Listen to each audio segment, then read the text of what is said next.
नमस्कार, स्वागत है आप सभी का योर स्टॉक में। मैं हूं आपके साथ कविता, मेरे साथ है मेरी सहयोगी अशेषा और अगले आधे घंटे हम दोनों मिलकर आपके स्टॉक स्पेसिफिक सवालों के जवाब आपको दिलवाएंगे।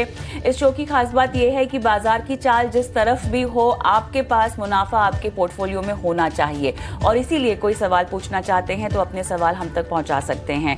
अपने सवाल आप हमें SMS कीजिए, व्हाट्सएप कीजिए, सोशल मीडिया पर देख रहे हैं तो वहां भी अपने सवाल डाल सकते हैं। खासतौर से यूट्यूब पर अगर आप देखना चाहते हैं हमें तो कमेंट बॉक्स पे अपने सवाल डाल सकते हैं। देखिए, सवाल पूछने का तरीका है जहां पर अपने स्टॉक के नाम डालिएगा, आप किस रेट पर खरीद चुके हैं उसकी जानकारी हमें दीजिएगा, कब तक उसमें रुकना चाहते हैं यानी शॉर्ट टर्म या लॉन्ग टर्म, वो नज़रिया हमको बताइएगा ताकि उसके हिसाब से आपको सलाह भी मिल सके।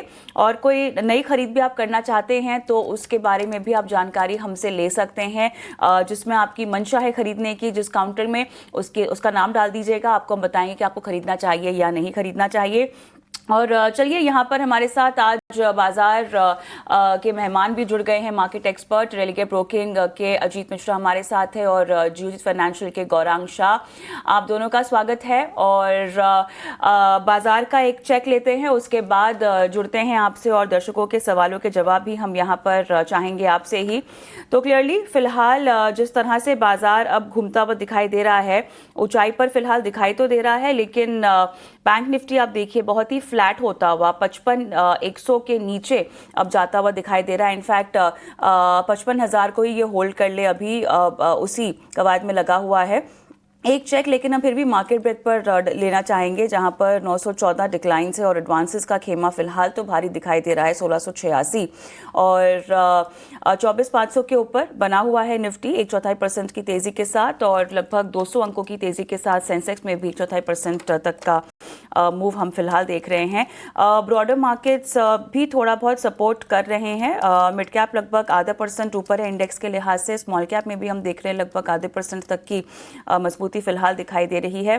स्टॉक स्पेसिफिक और सेक्टर स्पेसिफिक एक्शन में अगर हम देखें खासतौर से तो मेटल्स यहाँ पर चमकते हुए दिखाई दे रहे हैं। मेरे ख्याल से तीसरा कारोबारी दिन जहाँ पर आज भी इनकी चमक हमें कायम दिखाई दे रही है। नतीजों के दम पर हिंडाल्को 3% से ज़्यादा मजबूत फिलहाल दिखाई दे रहा है, लेकिन इसके अलावा अगर कुछ काउंटर्स आप देखें similarly NALCO, Vedanta, Hindustan zinc, Jindal stainless, इनमें भी हम देख रहे हैं लगभग 2 से 2.5% के आसपास की तेज़ी के साथ कारोबार भी हो रहा है। फार्मा काउंटर्स की भी सेहत आज के सत्र में बेहतर दिखाई दे रही है। कुछ काउंटर स्पेसिफिकली जहां पर 2 से 3% तक की तेज़ी, एल्कम, लॉरिस, डीवी स्लैब जैसे काउंटर्स हम देख सकते हैं कि आज मजबूती के साथ कायम है। नाटको फार्मा में भी हमें खरीदारी का एक मोमेंटम दिखाई दे रहा है। जहां तक ऑटो की बात है, इनकी भी रफ्तार आज तेज दिखाई दे रही है। लगभग 1.5 से 1% तक की तेजी के साथ हीरो मोटो, टाटा मोटर्स हमें कारोबार में दिखाई दे रहे हैं। आयशर, M&M, TVS में भी हम देख रहे हैं कि आज लगभग 1% तक की तेजी पर कारोबार हो रहा है। ऑलराइट, चलिए बाजार का एक चेक ले देते हैं और टेक्निकल चेक से शुरुआत करेंगे। अजीत, अब बताइएगा इंपॉर्टेंट सपोर्ट लेवल्स आपके हिसाब से और फिलहाल बैंक निफ्टी की जो ये नरमी अब आती हुई दिखाई दे रही है, इसको आप कैसे कहेंगे? शुक्रिया कविता। और बिल्कुल देखिए, जिस तरीके से हम देख रहे हैं कि 6 लगातार हफ्ते की गिरावट के बाद अब भी वही सिनेरियो है। बेसिकली क्या देख रहे हैं कि काफी ज्यादा वोलेटिलिटी है। मींस एक दिन आप देखते हैं कि बाजार थोड़ा संभलता हुआ नजर आता है, अगले दिन आप सारे गेन सरेंडर कर देते हैं। तो कहीं ना कहीं इस तरीके का जब मूव आता है कविता, तो नियर टर्म का एक बॉटम की फॉर्मेशन के चांसेस काफी ज्यादा बढ़ जाते हैं। और अगर लेवल वाइज में बात करूं तो मुझे लगता है कि 24,350 से लेकर 24,200 काफी मेजर रहेगा, बिकॉज वहां पे आपके लॉन्ग टर्म एवरेजेस प्लेस्ड हैं। और अभी आप देख रहे हैं इंडेक्स को अपने 100 EMA के पास स्ट्रगल करते हुए, जो कि करीब 24,600 के पास है। रिकवरी के लिए कविता हमको अपनी शॉर्ट टर्म एवरेजेस को रिक्लेम करना पड़ेगा, जो करीब 24,800 के पास है। तो उसके बाद आप कह सकते हैं कि ये 6 वीक से आप करेक्शन देख रहे हैं मार्केट में, वो एंड होता हुआ नजर आएगा और एक रिकवरी का टोन जो कि इंडेक्स को करीब 25,250 तक लेके जाए। तो अभी के लिए एक कंसोलिडेशन का टोन ही इंडेक्स में नजर आ रहा है। और जैसे कि आपने बिल्कुल सही कहा कि बैंकिंग बैकफुट पे है, तो ये कहीं ना कहीं अच्छा साइन नहीं है। बिकॉज HDFC और ICICI जो कि पोस्ट रिजल्ट्स काफी हद तक आउट परफॉर्म कर रहे थे, वहां भी प्रॉफिट टेकिंग देखने को मिल रही है। 54,900 के नीचे अगर बैंकिंग इंडेक्स जाता है तो प्रेशर बढ़ सकता है। तो कहीं ना कहीं अभी मिले जुले संकेत हैं जब कहते हैं कि इंडेक्स को, तो यहाँ पे स्टॉक स्पेसिफिक रही है, वहां पे बहुत अच्छी अपॉर्चुनिटी मिल रही है अक्रॉस सेक्टर, चाहे वो ऑटो हो चाहे वो मेटल हो। तो ज्यादा आपको अभी as of now stock specific रहने पे अच्छे अपॉर्चुनिटीज देखने को मिल सकती हैं। ठीक है, तो ये नजरिया इंडेक्स लेवल पर, लेकिन इस बीच अमित हमारे साथ फोन लाइन पर जुड़ चुके हैं। अमित जी गुड मॉर्निंग, बताएं कौन से स्टॉक पर राय लेना चाहेंगे? हेलो।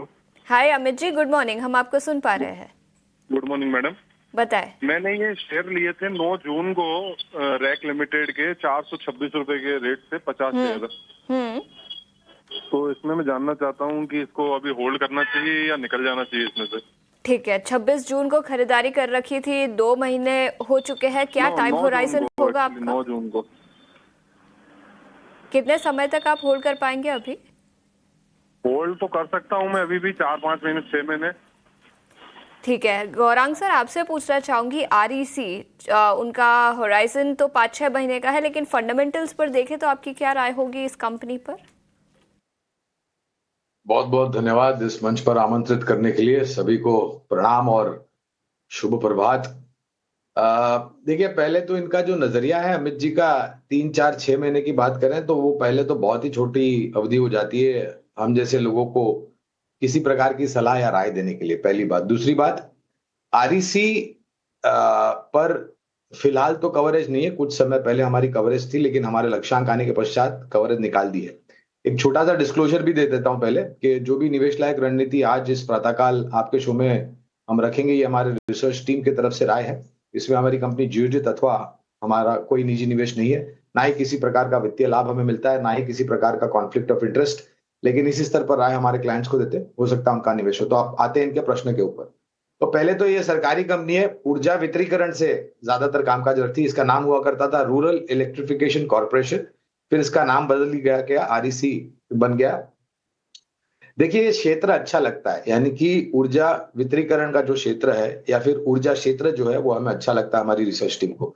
लेकिन दिक्कत यह है कि इनका नजरिया सिर्फ 3-5 या 6 महीने का, और दूसरी तरफ कवरेज नहीं है। लेकिन आने वाले भविष्य में जो भी सरकार की नीतियां हैं, उसके आधार पर 3 अलग अलग जो गुट है ऊर्जा के, उसको फायदा मिल सकता है। तो ऊर्जा उत्पादन, ऊर्जा वितरीकरण और ऊर्जा उपकरण।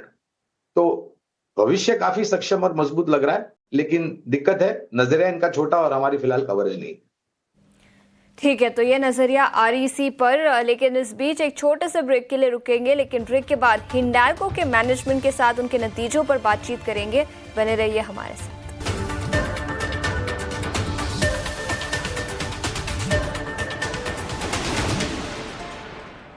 प्योर स्टॉक में चलिए अब रुक करते हैं मैनेजमेंट्स की ओर। हिंडाल्को के मैनेजमेंट से बातचीत करते हैं। अपने जून तिमाही के नतीजे जारी कर दिए हैं और इसी पर बातचीत करने के लिए हमारे साथ कंपनी के एमडी सतीश भाई भी जुड़ गए हैं। बहुत बहुत स्वागत है भाई साहब आपका योर स्टॉक में। और चलिए, परफॉर्मेंस अगर हम देखें इंडिया स्टैंडर्ड ऑपरेशन में, तो यहाँ पर काफ़ी हद तक जो इम्पैक्ट है सबड्यूड नॉवेल्स परफॉर्मेंस का, उसको हटाया गया है, उसको उसके पार जाता हुआ हमें फ़िलहाल कुछ मोमेंटम दिखाई दे रहा है। लेकिन जिस तरह से ग्लोबल टैरिफ को लेकर एक अनिश्चितता बनी हुई है, टर्मोइल बना हुआ है, आगे की तरफ, आगे की तिमाहियों की अगर सिनारियो की हम बात करें तो इंडिया बिजनेस आप कहाँ जाता हुआ देख रहे हैं? परफॉर्मेंस किस तरह से यहाँ पर तिमाही दर तिमाही आपको बेहतर ड्राइवर्स के तौर पर दिखाई दे रही है? हाँ, सॉलिड रहेगा। हमारे जो इंडियन परफॉर्मेंस है वो इंडियन मार्केट के ऊपर डिपेंडेंट है। तो हमारा जो इंडियन इकोनॉमी और जो एल्यूमिनियम और कॉपर का डिमांड हम हमारे देश में जो देख रहे हैं वो काफी स्ट्रांग है। तो अगर एलएमई 24 to 2600 के रेंज पे रहे, हमारा ऑपरेशन स्टेबल और एफिशिएंटली चल रहा है, तो हमें कॉन्फिडेंस है कि इंडिया का जो स्टैंड अलोन परफॉर्मेंस है इस साल काफी स्ट्रांग रहेगा Q1 के मुताबिक।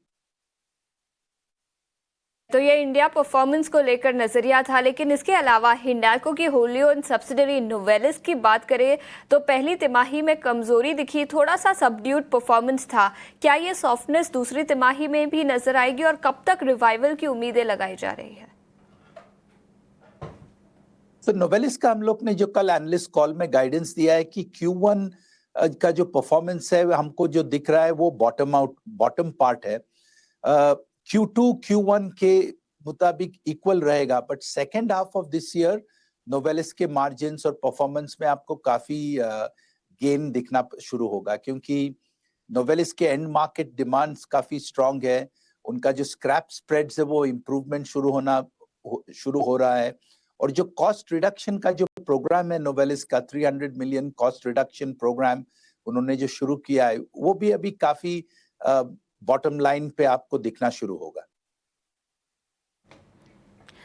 पिछली तिमाही में जब आपसे बातचीत हुई थी तो आपने कहा था कि यहाँ पर ऑटो डिमांड जो कि यूरोप से, अगर हम उसका सिनारियो समझना चाहें, चाइना की बात करें तो यहाँ पर थोड़ी सी कमज़ोरी देखने को मिली है।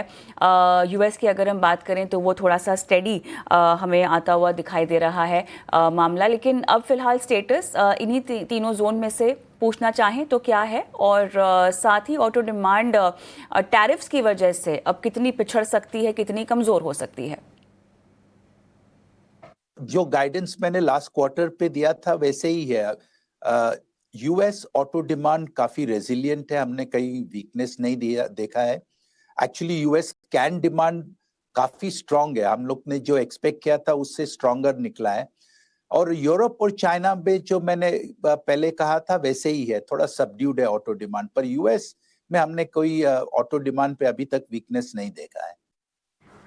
ठीक है, तो ये ऑटो डिमांड को लेकर नज़रिया। लेकिन मिस्टर पाई, अगर मैं आपसे एल्यूमिनियम प्राइसेस के आउटलुक को लेकर एक सवाल पूछूं तो ब्रोकरेज हाउसेस का नज़रिया है कि एल्यूमिनियम प्राइसेस कम होते हुए नज़र आ सकते हैं अगले कुछ क्वार्टर्स में। आपका क्या व्यू रहेगा, और ग्लोबल बाज़ारों में किस तरह की वॉलेटिलिटी और किस तरह के प्राइस रेंज आपके रहेंगे एल्यूमिनियम प्राइसेस को लेकर?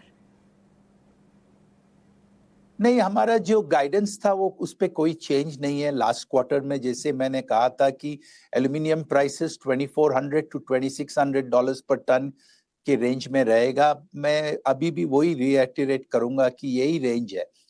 अभी ये मार्केट का जो अनसर्टनिटी है वो आप रीजनल प्रीमियम में देख रहे हैं। जैसे जापानीज प्रीमियम अभी $120 पर टन है, पर यूएस मिडवेस्ट प्रीमियम ये 50% टैरिफ के लिए $1500 पर टन पे चल रहा है। तो एलएमई प्राइसेस 2400 to 2600 का जो गाइडेंस है मैं अभी भी वही रिपीट करूंगा। चलिए, आखिरी सवाल, और नोवेलिस के आईपीओ को लेकर क्या टाइमलाइन देना चाहेंगे आप हमें? नहीं, नोवेलिस के लिए हमारे अभी दो इम्पोर्टेंट टारगेट्स है। एक हमारा जो बड़ा बे मिनट $4 बिलियन जो प्रोजेक्ट है वो प्रोजेक्ट को कंप्लीट करके स्टार्ट करना हमारा मेन ऑब्जेक्टिव है, और दूसरा ऑब्जेक्टिव जैसे मैंने कहा था कि नोवेलिस के इस साल का performance second half of the year में हम काफी इम्प्रूवमेंट दिखाना चाहते हैं। तो इन दोनों चीजों पे हमारा फोकस है इस साल पे, और इस साल में आईपीओ का कोई प्लान नहीं। भाई साहब, अच्छा लगा आपसे बातचीत करके, समय दिया, तिमाही नतीजों पर बातचीत की, बहुत बहुत धन्यवाद आपका। झटपट गौरांग से जुड़ते हैं और धातु क्षेत्र पर और स्पेसिफिक काउंटर पर उनकी भी राय ले लेते हैं। बताइएगा गौरांग, डिमांड सिनेरियो थोड़ा सा वीक नियर टर्म में, लेकिन ओवरऑल आउटलुक आपका क्या है? थोड़ा सा नजरिया अगर मैं लंबा रखना चाहूँ यहाँ पे। देखिए कविता, बहुत ही अनिवार्य होगा कि आप नजरिया लंबी अवधि का रखें धातु क्षेत्र में, खास करके जिस तरीके का वातावरण है और जिस तरीके की परिस्थिति है। अब अनिश्चितता का वातावरण अमेरिका से भी है, और धातु क्षेत्र पर असर चाइना से भी जो खबरें उभर करके आती है उस पर भी पड़ता है। लेकिन मैनेजमेंट अभी जो बात कर रहे थे, और हमारी जो सोच और विचारधारा है कि घरेलू मार्केट में निर्माण कार्य जिस तीव्र गति से बढ़ रहा है उसके कारण दो कमोडिटीज की खपत अनिवार्य है, होगी। वो है सीमेंट और मेटल्स, और खास करके एल्यूमिनियम और कॉपर। यहाँ पर खपत कुछ और ऊपर के तरफ होने की संभावना है। तो विशेष रूप में अगर आप हिंडाल्को की बात करें तो हमारे रिसर्च टीम की तरफ से बने रहने की राय है लंबी अवधि के लिए, लेकिन नजरिया बाकी अन्य क्षेत्र के तुलना में थोड़ा लंबा रखे, कम से कम 1.5-2 साल या उससे ज्यादा। ठीक है, तो ये नज़रिया हिंडाल्को पर आता हुआ होल्ड की रेटिंग फंडामेंटल्स पर। लेकिन इस बीच दिलीप कुमार हमारे साथ फोन लाइन पर जुड़ चुके हैं। Dilip ji, good morning. बताएं कौन से स्टॉक पर राय लेना चाहेंगे? हेलो, गुड मॉर्निंग, बताएं। हाँ नमस्कार सर। बताएं, हम आपको सुन पा रहे हैं सर। एक मिनट, हेलो जी दिलीप जी, हम आपको सुन पा रहे हैं। बताएं कौन से स्टॉक पर राय लेना चाहेंगे? मेरे पास में मैंने 1000 शेयर डॉक्टर रेड्डीज के 1200 के भाव पे लिए हुए हैं। ठीक है। तो अब उसमें क्या करना चाहिए? ठीक है, तो डॉक्टर रेड्डीज 1200 इनकी बाय प्राइस है, 1230 के आसपास स्टॉक कारोबार करता हुआ। अजित, डॉक्टर रेड्डीज टेक्निकल्स पर क्या नजरिया होगा आपका? देखिए आशीषा, अभी थोड़ा बहुत जो देखा है हमने कि फार्मा काउंटर्स में एक मिक्स ट्रेंड है और डॉक्टर रेड्डीज पास्ट में काफी अच्छी परफॉर्मेंस रही है। पिछले करीब 1.5-2 महीने में एक अच्छी करेक्शन ये स्टॉक देख चुका है, उसके बाद एक रिकवरी का टोन अभी हमको देखने को मिल रहा है। इनकी बाइंग काफी अच्छे लेवल की है, मींस अभी रीसेंट बॉटम्स जहां पे बने थे 1200 के पास, वहीं से इन्होंने बाय किया है।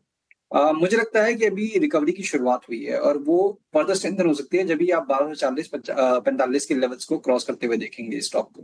तो अभी इनको बने रहना चाहिए। इनका जो इनिशियल स्टॉप लॉस था उसको आपको शिफ्ट करके करीब 1200 पे ले आइए, अपने बाइंग प्राइस पे ले आइए। 1245 क्रॉस होने के बाद करीब 1300-1310 तक के लेवल्स नियर टर्म में देखने को मिल सकते हैं, तो वहां पे एक बार प्रॉफिट बुक करने की रिकमेंडेशन होगी। चलिए, सवाल और भी हैं दर्शकों के और सलाह भी लेनी है हमारे एक्सपर्ट से, लेकिन इस बीच ऑप्शंस के चैंपियन हमारे सेगमेंट का वक्त हो गया है।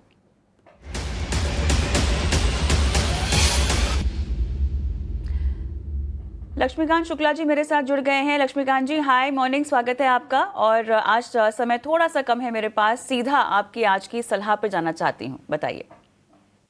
शुभ प्रभात कविता जी। तो आज के ऑप्शन चैंपियन में हम आयशर मोटर रेकमेंड करेंगे। यहाँ पर काफी लंबे समय के कंसोलिडेशन के बाद एक ब्रेक थ्रू मिलता हुआ दिख रहा है।